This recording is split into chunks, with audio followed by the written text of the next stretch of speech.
Prihodnost avtomobilskih salonov je negotova. Ženevskega so spet odpovedali, pa sem glih v prejšnji sezoni napovedal, da bomo ziher šli v Ženevo pogledati, kateri novi avti prihajajo. Pa so ga prestavili v Doho, v Katar, Ženevski salon. Ja, nori cajti. Ampak k sreči pa v Evropi še obstaja en zelo zanimiv salon. Imenuje se IAA Transportation Hannover 2022. Ja, po 10 urah in dobrih 1000 kilometrih vožnje sem prispel na sever Nemčije preveriti novosti v svetu gospodarskih vozil. Danes so na vrsti avtobusi, kombi, tovornjaki, parkolce in vsa ostala moderna tehnologija, tudi vodik in več megavatno polnjenje. Kar noro.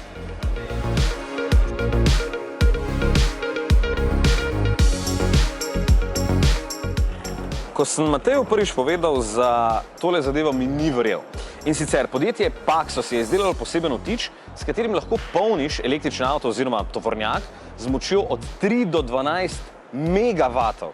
Ja, megavatov, ne kilovatov. To pomeni, da bomo očitno lahko v prihodnosti avto napolnili v nekaj minutah. Zdaj, kako dobro je to za baterijo, ne vem, ampak če ne je bilo dobro, pol tega ne bi naredili, ne? Ja.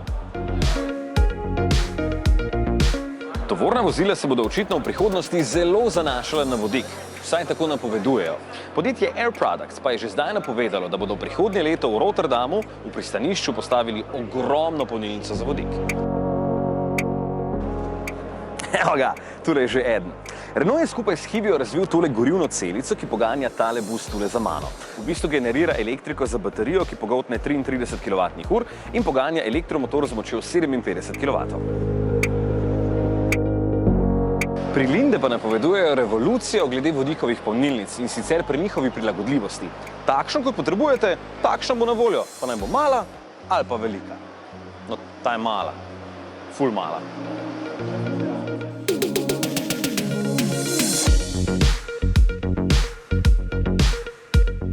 Ford predstavlja zelo pomembno novost, električni e-Transit Custom, ki bo pri nas na voljo leta 2024. S polno baterijo bo lahko prevozil do 380 km, na voljo pa bosta dva elektromotorja, eden bo imel moč 136, drugi pa 217 konjev oziroma 100 kW ali pa 160 kW. Na voljo bo s kratkim in dolgim medosjem, tako da bo v tovorni del mogoče spraviti od 5,8 do 9 kubičnih metrov tovora. Omislite si lahko tudi pregradno steno v obliki črke L in potem boste lažje prevažali cevi, deske ali pa kajake, ne? Ampak v tem primeru bosta v drugi vrsti samo dva sedeža.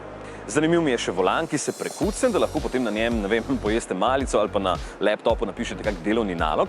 Zaradi tega pa so v strešno oblogo spravili tudi zračno blazino. Ja, moji prijatelji obrtniki bi ga že imeli, ampak bo nam treba počakati še dobro leto. Lej ti to. Novi Ranger res izstopa svojo agresivno zunanjostjo.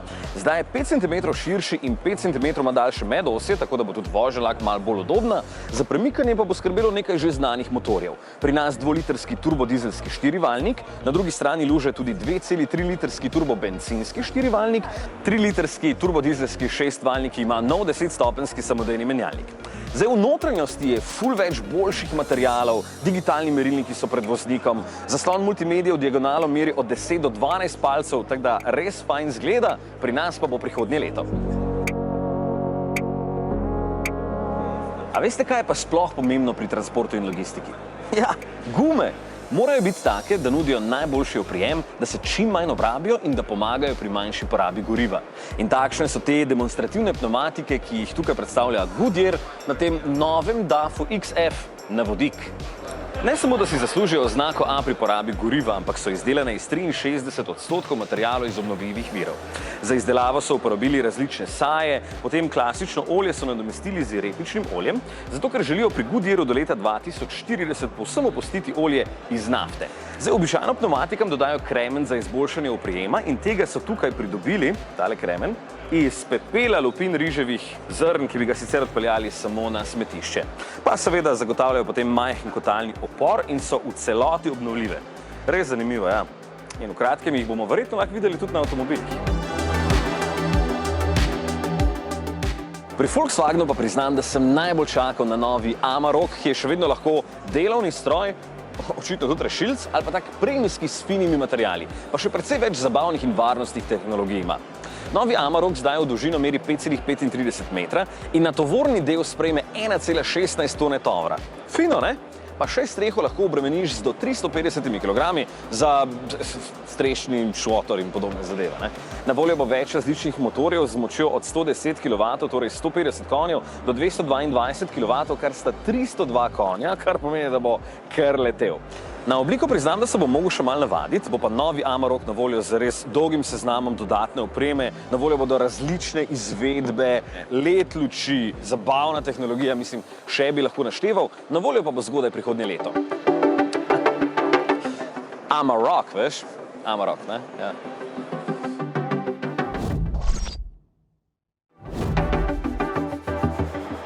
Volkswagen seveda tukaj predstavlja tudi svoj električni ID. Buzz, ki ga je Matej že vozil na mednarodni premieri.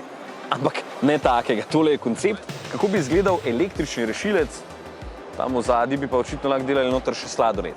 Drugače pa je tukaj preko 30 modelov, tudi multivan kot taksi in različne nadgradnje za dostavnik Crafter.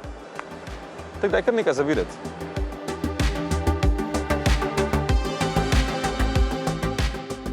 Pazi to. Pri Mercedes-Benzu predstavljajo svoj električni e-Actros Long Haul, ki ima ogromno baterijo, vase spravi 620 kWh elektrike, s tem pa lahko prevozi do 500 km. In pazite to, podpira do megavatno polnjenje. Ja, megavatno, ne kilovatno, kar pomeni, da je baterija od 20 do 80% polna bistveno prej kot v 30 minutah. Sam še elektrarno rabiš, jedrsko po možnosti. Še vedno sta na voljo tudi e-Actros 300 in e-Actros 400, ki prevozita ravno toliko kilometrov. Če pa hočete malo prešparati, pol pa je za vas novi Actros L z novim motorjem, ki prešpara do 4% goriva. Na voljo je 330 ali 350 kW moči, se pravi 458 ali 475 konjev, predvsem pa je bistveno več varnostnih in zabavnih tehnologij, pa še kabina je bolj napredna kot v marsikaterem avtu. Tale je še zanimiv. Iconic. Posebnež svoje vrste. Ne samo, da lahko prevaža smeti in dostavlja hrano do letala, v prvi vrsti je ekstremno pregleden, kar pride danes, ko mesta samo še rastejo, še kako prav. Lahko bi rekli, da predstavlja nadvarnost v urbanem okolju, zato bi ga pri nas res lahko malo bolj uporabljali, ne? Sploh zdaj, ko obstaja še električna različica e-Iconic. Zdaj pa ni več izgovorov. A ste vedeli, da je del družine Mercedes-Benz tudi Fuso? No, jaz do danes nisem. In Fuso je, kot pravijo, skoraj neuničljiv. Nosilno šasije je do 6 ton. Je okreten, je lažji od tekmecev, širina kabina je lahko 1,7 ali pa 2 metra. Predvsem pa se s štirikolesnim pogonom lahko spopade skoraj z vsakim terenom in v vseh letnih časih. Se pravim, skoraj neuničljiv. Pa zdaj je še električni.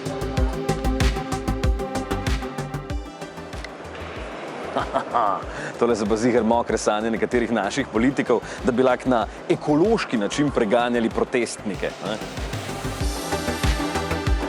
Posebnost MAN-ovega električnega tovornjaka je v tem, da ima MAN-ove baterije. Ja, razvili so jih sami in očitno so res hude, ker bo možno s polno baterijo prevoziti do 800 km, v drugi polovici desetletja tudi do 1000 km.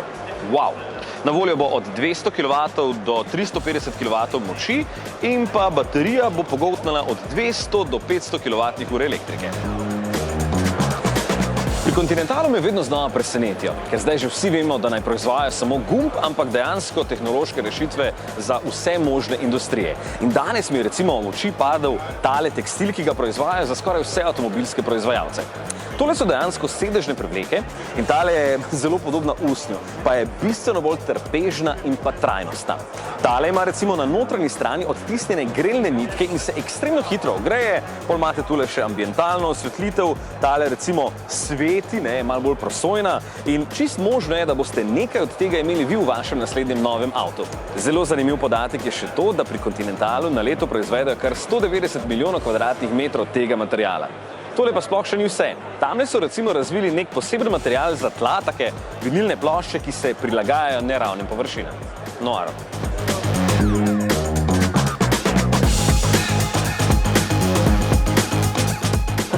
Še en tovornjak, električen, Volvo. Tale ima elektromotor, ki proizvede 490 kW, kar je 666 konjev. Čakaj, ni to ona številka? No, se ni važno. Baterija pogotne 540 kWh elektrike, kar pomeni, da lahko prevozi samo do 300 km na štrom. Skupna masa 44 ton. Če kun prej imel več. Pri Ivecu se strinjajo, da se transport spreminja in ravno zato tukaj v Hannoveru predstavljajo kar 37 različnih modelov in konceptov, ki za premikanje uporabljajo bioplin, baterijski električni pogon in pa vodikove gorivne celice, ki so jih razvili skupaj s Hyundaiem. Ob vseh teh informacijah se mi zdi, da v svetu avtomobilizma konkretno zaostajamo za tovornim prometom. Tu so že v prihodnosti. Nikola, še en Američan, tako Tesla, čeprav Nikola Tesla ni bil Američan. Iskani pravijo, da grejo s polno močjo naprej v prihodnost. Imajo inovativne in trajnostne rešitve mobilnosti, tukaj pa predstavljajo svoj popolnoma električni tovornjak.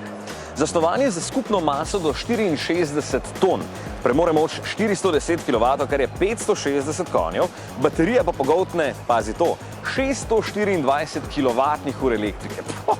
S polno baterijo lahko prevozi 350 km in ker omogoča 375 kW polnjenje, lahko novih 300 km prevozi že po 1 uri polnjenja.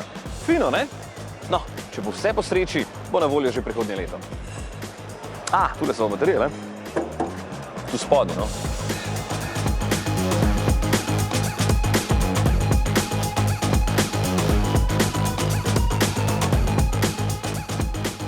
Kaj sem ugotovil? Da so tovorna vozila očitno bistveno bolj napredna od avtomobilov. Mislim, kaj vse že imajo tu, pri avtomobilih tega ne bomo videli še vsaj nekaj let.